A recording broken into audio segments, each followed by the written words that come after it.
91% of people will fail their goals this year. Not because they lack motivation, not because they lack discipline, because they tried to do too much. They wrote down 20 goals when their brain can only hold 4. They spread their focus so thin it became invisible. And every morning they woke up paralyzed, wondering which of their 17 priorities deserved attention today. The wealthy do something radically different. Warren Buffett, Bill Gates, Steve Jobs. When asked the single most important factor behind their success, they all gave the same one-word answer: focus. And what they mean by focus might shock you, because it requires throwing away most of what you think you want. Before we dive deeper, hit like and subscribe so you never miss our videos, and share this with someone who needs to see it. Let me tell you something that will change how you think about achievement forever. Your brain has a hard limit. Cognitive scientists have measured it precisely. Your working memory, the part of your mind that holds active goals and makes decisions, can only juggle 3 to 5 meaningful items at once. That is not opinion. That is neurological fact confirmed by decades of research at institutions worldwide. So when you sit down on January 1st and write 27 goals across health, wealth, relationships, career, spirituality, and hobbies, you are not being ambitious. You are being delusional. Your brain physically cannot track that many priorities. It starts dropping balls immediately. Then you feel like a failure. Then you quit. But what if the problem was never you? What if the problem was always the system you were using? A study released by the University of Waterloo in 2024 examined nearly 3,000 participants and discovered something fascinating. When given the choice between complex methods and simple methods for achieving the same outcome, people consistently preferred simpler approaches. More importantly, simpler approaches led to higher completion rates. The research team found that simplicity itself was perceived as more reliable, and reliable matters more than sophisticated when you are trying to change your life. This aligns with what billionaires figured out decades ago. In early July of 1991, Bill Gates and Warren Buffett sat down for dinner together for the first time. Bill Gates Sr., Bill's father, asked both men to write down the single most important factor behind their success. Without any communication between them, both men wrote the exact same word: focus.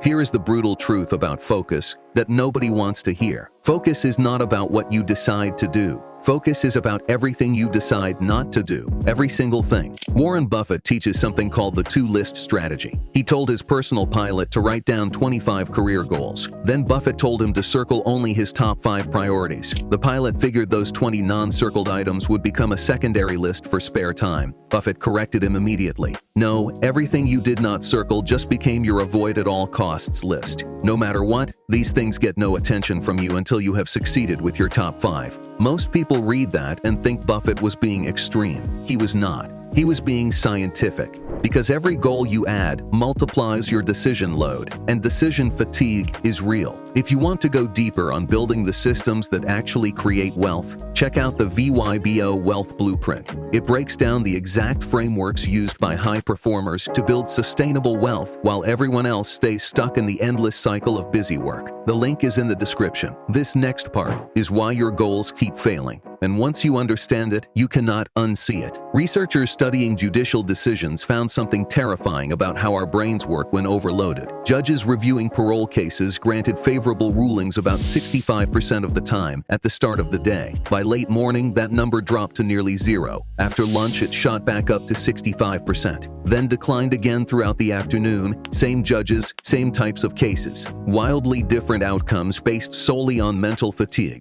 The judges were not lazy or corrupt. They were human, and humans make worse decisions as our mental bandwidth depletes. Every goal you add to your list is another decision you have to make every single day. Should I work on my podcast or my fitness routine this morning? Should I study for that certification or spend time networking? Should I meditate or answer emails? Enough theory. Let me show you exactly how to fix this. The Post-it note constraint works because of physics. A standard Post-it note measures 3 inches by 3 inches. If you write in normal handwriting, you can fit maybe 3 to 5 goals maximum, and that is exactly the number your working memory can process effectively. The physical limitation forces cognitive optimization. Steve Jobs understood this instinctively. When he returned to Apple in 1997, the company was 90 days from bankruptcy. Apple was making dozens of products: printers, cameras, portable CD players, even a gaming console. Jobs called a meeting and drew a simple grid: 2 columns, 2 rows, consumer and professional on one axis, desktop and portable on the other, 4 products. That was it. He killed everything else, and Apple became the most valuable company on earth. At the 1997 Worldwide Developers Conference, Jobs explained his philosophy directly. He said that people think focus means saying yes to the thing you have got to focus on, but that is not what it means at all. It means saying no to the 100 other good ideas that there are. You have to pick carefully. Innovation is not about saying yes. Innovation is saying no to 1,000 things. But here is what nobody tells you about that story. Jobs did not just say no to bad ideas. He said no to genuinely good ideas, products that would have made money, opportunities that other CEOs would have chased. He understood something most people never grasp. Good is the enemy of great. When you pursue 20 good opportunities, you guarantee you will never achieve one great outcome. We have covered the science. We have covered the billionaire philosophy. Now here is where this gets real for your life. Because knowing this information means nothing if you cannot apply it. Research from Peach and colleagues published in Educational Psychology in October 2024 challenged one of the most sacred beliefs in personal development: SMART goals. You know the framework: specific, measurable, achievable, relevant, time-bound. Every corporate training and self-help book preaches it like gospel, but the research found something surprising. SMART goals were no more effective than simple, do your best goals for creative performance. In some cases, the rigid structure actually hindered results. The study examined nearly 250 participants on creative tasks. Those with open-ended, flexible goals performed just as well, and sometimes better, than those with perfectly structured, SMART goals. Why? Because when you over-preview goals, you create mental overhead. Your brain spends energy managing the goal system instead of achieving the goal itself. Think about it like this. Imagine you are trying to cross a river. The SMART goal approach has you measuring the width of the river, calculating the optimal angle of approach, researching the best swimming technique, scheduling your crossing for the ideal time, and setting measurable milestones for every 10 meters. Meanwhile, the focused approach says, pick a point on the other side and swim. One puts you in motion, one puts you in planning paralysis. If this kind of strategic thinking resonates with you, consider joining the VYBO channel membership. Members get early access to content, exclusive deep dives on wealth psychology, and a community of ambitious people who think differently about success. Join the link in the description. Now let me give you the exact framework. Open a new document or grab an actual post-it note. Write down every goal you have for 2026. Health goals, financial goals, career goals, relationship goals, creative goals, all of them. Most people end up with 15 to 30 items. Now cross off everything except 3. I know that hurts. I know there are good goals on that list, but remember what Warren Buffett said. The remaining goals are not your someday list. They are your avoid at all costs list. Every ounce of energy you spend on goal number 4 is energy stolen from goals 1 through 3. Want to know why most people cannot do this? Because cutting goals feels like admitting defeat. It feels like giving up on parts of yourself.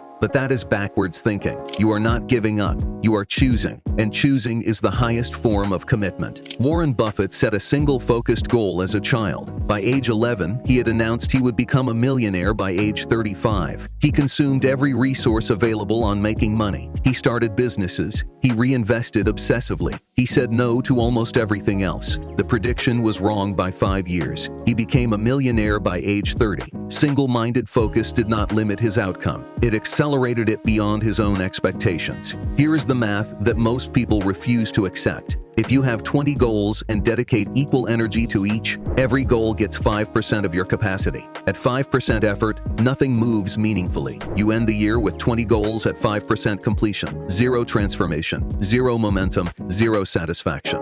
But with 3 goals, each gets 33% of your energy. At 33% effort applied consistently over 12 months, you achieve things that seemed impossible. You end the year with 3 major life transformations instead of 20 partial attempts. The numbers tell the story. Surveys consistently find that fewer than 10% of people successfully achieve their New Year resolutions. 23% quit within the first week. 64% have abandoned their goals by the end of the first month. And 81% have given up before the second year even begins. These are not lazy people. These are people with too many goals, too little focus, and systems designed for failure. Here is what your post-it note goals should look like. 1. The identity goal. This is who you want to become. not something you want to achieve, but someone you want to be. I am a person who builds wealth. I am a person who prioritizes health. I am a person who creates value. Identity goals stick because they reshape behavior from the inside out. 2. The leverage goal. This is the single action that creates cascading results across multiple areas of your life. Getting your finances in order reduces stress, which improves relationships, which gives you energy for fitness, which improves your work performance. Find the domino that knocks down the most other dominoes. 3. The growth goal. This is the skill or capability that multiplies your future options. Learning sales, learning to write, learning to invest, learning to code, learning to lead. Growth goals pay dividends for decades because they expand what becomes possible. These 3 categories create a complete system. Identity shapes your daily decisions. Leverage maximizes your current results. Growth expands your future ceiling. Everything else is noise. Attractive noise, tempting noise, but noise nonetheless. And here's the counterintuitive part. The goals you cut do not disappear forever. They go on hold. Once you achieve goal 1, 2, or 3, you can promote something from the avoid list, but not before. The sequence matters. The focus matters. The discipline of saying no matters more than any tactic or strategy you will ever learn. McKinsey research from 2024 found that companies actively managing decision fatigue outperformed their peers by 22% in profitability over 5 years. Not because they made better individual decisions, because they made fewer decisions with more resources behind each one. The principle scales from Fortune 500 companies to your personal life. Gartner predicts that by 2026, 60% of large enterprises will use artificial intelligence tools, specifically to reduce management decision fatigue by 30%. Billion-dollar organizations are restructuring around this principle, and you can implement it today with a 3-inch square piece of paper. But here is where most people will fail anyway. They will intellectually agree with everything in this video. They will nod along. They will think about trying it. Then they will go write down 15 goals because they cannot bear to choose. And next December, they will wonder why nothing changed. The Post-it note is not a productivity hack. It is a commitment device. It forces you to confront the limits of your time, your energy, and your attention. It makes you answer the question you have been avoiding. What actually matters most to you? Not what sounds good, not what looks impressive, not what other people expect. What matters most to you specifically right now? Here is what you now understand that 91% of people never will. Your brain has a capacity limit. Every goal you add steals from every other goal. Billionaires succeed through ruthless elimination, not endless addition. The Post-it note forces focus through physical constraint. 3 goals: identity, leverage, and growth. That is the formula. Not 27 wishes, not a perfect smart framework, just 3 commitments that fit on a tiny square of paper. You are now someone who knows the secret. The only question remaining is whether you are someone who will use it. Make your list. Make it small. Make it real. Your move,